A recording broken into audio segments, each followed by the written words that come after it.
I'd first like to recognize and thank Mike and Candy for their commitment for their past years to the WRLA. I've had the pleasure to work with Mike on the board for the past 6 years, and what I've learned about Mike is Mike's a doer.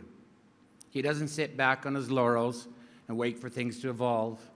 He makes things happen. He is connected, and he's instrumental in ensuring that the board and the staff get and stay engaged with the members of the association. Thank you, Mike and Candy, for your leadership and commitment to the WRLA. We'd like to take this time to present you with a token of our appreciation.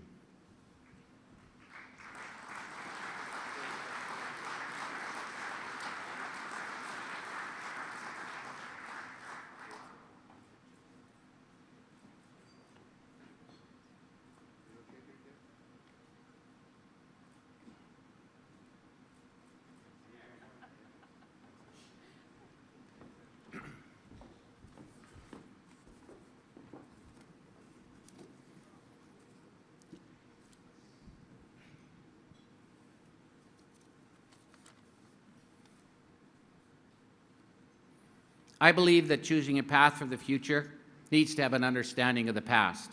So tonight we're going to have a little WRLA history lesson. Back in 1879, the lumber industry in Canada was controlled by 5 lumber mills in Kenora, Ontario. Basically, the problem was that there were too many mills for the size of the market. Credit was cheap, and retailers knew nothing of the lumber business. During the steamboat excursion on the Rainy River that was sponsored by one of these mills, a few retailers got together and discussed that they all had common problems, and it'd be a great idea to meet occasionally to discuss these things. From that meeting, the WRLA was formed in 1890 by 2 lumbermen from Manitoba, Theodore Burroughs and D.C. Cameron. It was a time of prosperity. Land under cultivation increased 10 times in the first 10 years, and then doubled again in the next 10. It wasn't uncommon to see 6 to 10 lumber yards in most small rural communities. The big got bigger. One company formed in 1906 started with 1 yard and within 2 years had 19 in neighboring communities. In 1905, the Retail Lumbermen's Mutual Fire Insurance Company was formed to handle the insurance needs of its members during this exploding market. Then came the First World War in 1914. Economic hardships arose. Add to a disastrous grain failure across the prairies, a flu epidemic that killed thousands. Lumberyard business plummeted by 50%. And that easy credit, it was unsecured.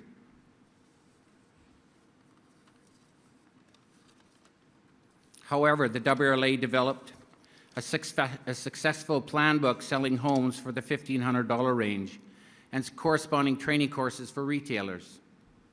In July of 1920, the first issue of the Prairie Lumberman was published, and the fire insurance company was saving retailers $500,000 a year in premiums. In 1923, the WRLA adopted a code of ethics plus an arbitration board to police those codes. The WRLA had a record years of selling plans for larger, more expensive homes, and then came the 1929 drought with 100% crop failure. Lumberyards were hit the hardest, with scores closing down. That was surely difficult times, but the WRLA proved its worth. The Lumbermen's Mutual Fire Insurance Company was able to reduce rates and cut members' expenses. It continued to publish the Prairie Lumberman offer training programs. It fought for lower bank interest rates, increased sales tax. They lobbied government to stop the practice of unlicensed people selling fuel that were successful reducing the price of relief coal. It was pointed out that measure alone paid for its membership. The industry and the association turned the corner in 1947. The WRLA again was lobbying government to increase the farm improvement loans, which deemed successful and resulted in increased rural construction. The WRLA was also instrumental in organizing the Interprovincial Credit Limited to provide credit to the building supply industry. In 1954, the WRLA offered its first Canadian 30-day course for retail merchants, and in 1955, the first management workshop was held. The annual membership at that time for the WRLA was $20, which was the lowest of any North American lumber association. In 1958, the annual convention was moved out of Winnipeg to Saskatoon for the first time. This was the start of rotating conventions among the prairies. Through the 60s, 70s, and 80s, the WRLA was active in government relations dealing with inequities of tax laws affecting the independent retailer, updating the Merchants' Lien Act, and the metric conversion, the federal sales tax, and successful postal rates. Over those decades, many of the institutions of the WRLA met with their demise. The Prairie Lumbermen succumbed to high operating costs, and the Retail Lumbermen's Mutual Fire Insurance Company, that served as members for over 76 years, ceased operations due to increased competition.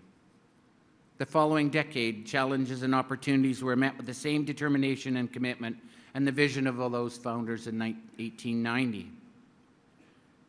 In 2001, our name was changed to the Western Retail Lumber Association, and in 1994, our first showcase was held in Regina. Our education programs continue to expand and reflect the changing needs of our members. From the first issue of the Yardstick magazine in 1988, it's become the industry-leading information source, and we strive to keep up with the latest trends in technology to communicate and engage our customers.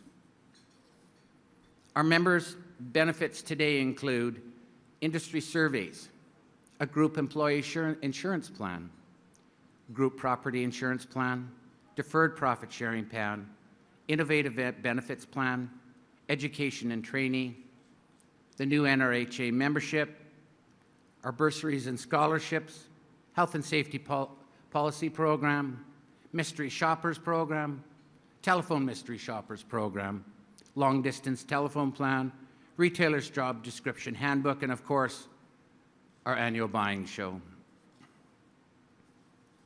We stay connected today to our members through the Yardstick magazine, the Toolbox, and the newsletter, the new WRLA TV, our annual directory, Twitter, Facebook, LinkedIn, our interactive website, and our soon next-gen committee. Although times have changed, my intentions together with the board of directors and the WRLA team are to continue to uphold the principles of the association and act appropriately while maintaining a forum to discuss and address the needs and the concerns of the industry as a whole, just as our forefathers have done. Thank you.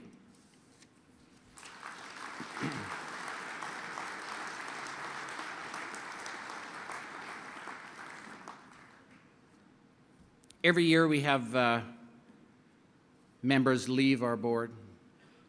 It's always a difficult time for me because we've developed friendships over time. We learned about their families, their businesses, what they do and they don't. This year we have 3 people retiring from the board. So I'd like to call up Aaron Stainer, Karen Clement, and Blaine Reimer.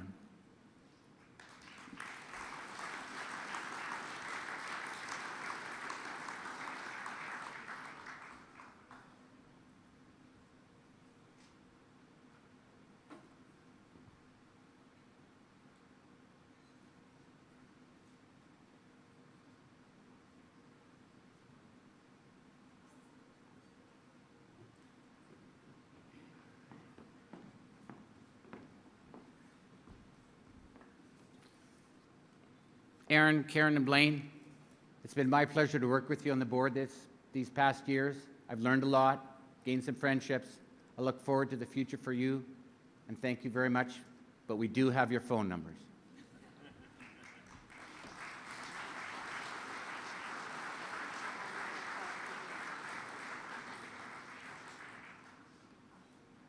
The annual showcase that we have at every year is really dear to our hearts. But this event doesn't happen if we don't get the commitment from our members. I'd like to recognize at this time, We would like to thank all the sponsors who have made this 2014 showcase so successful. Their names and logos appeared on the screen throughout the evening. I ask you please to notice them, but more importantly, a round of applause.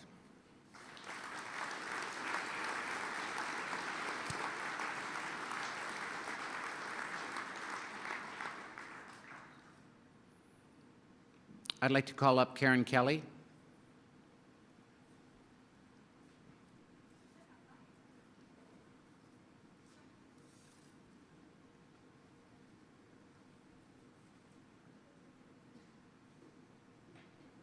Karen would like to say a few words about the City of Saskatoon and their commitment to the WRLA and the Prairie Showcase.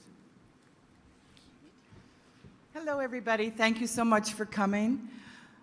I'd like to just say thanks. We wanted to recognize Saskatoon. As you all know, we're leaving. We're going to Calgary next year.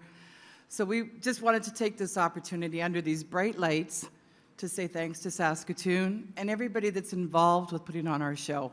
It's not just us. It's everybody else that participates in this. And I can't see a thing, so it's really hard to talk. I don't know how they do it.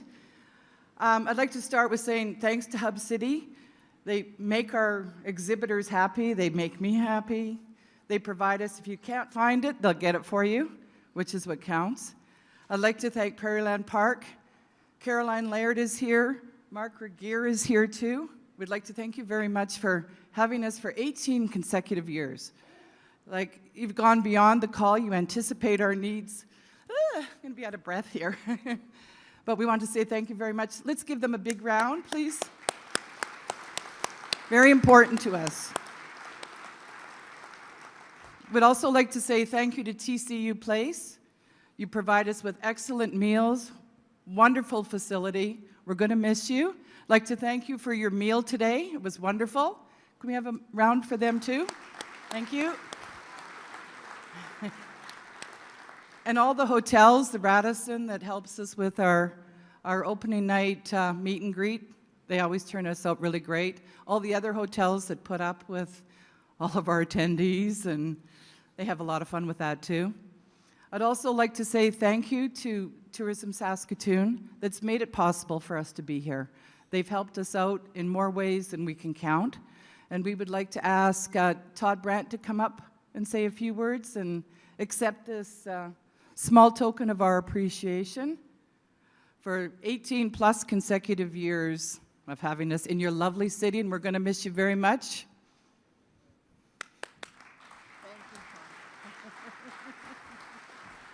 Don't go away, Karen. Don't go away. You know, it really is. It's great to be recognized, and certainly I'd like to express our appreciation as an industry for all that you've brought to this city and the development that's followed your appearances here every year in January. You know, it's been a true honor to service the Western Retail Lumbermen Association. You know, when you bid for an event, and I always say, when you bid to host an event, as soon as you secure and win that event, you're married. Not only that, you're also pregnant, because 9 months later, you have to give birth to a bouncing baby event that everybody enjoys and loves and takes care of. And Karen, you know, for 18 years, we've produced 18 offspring, and we really look forward to that. And I have no doubt that my colleagues in Calgary will do an excellent job for you next year. I also know that we're going to go through empty nest syndrome next January, but we'll get through it. And we really do appreciate the business you brought to our city. And Karen, as far as the marriage goes, we'll marry you again whenever you want, okay? We're not divorced. Okay. Thank you very much, and enjoy the balance of your evening.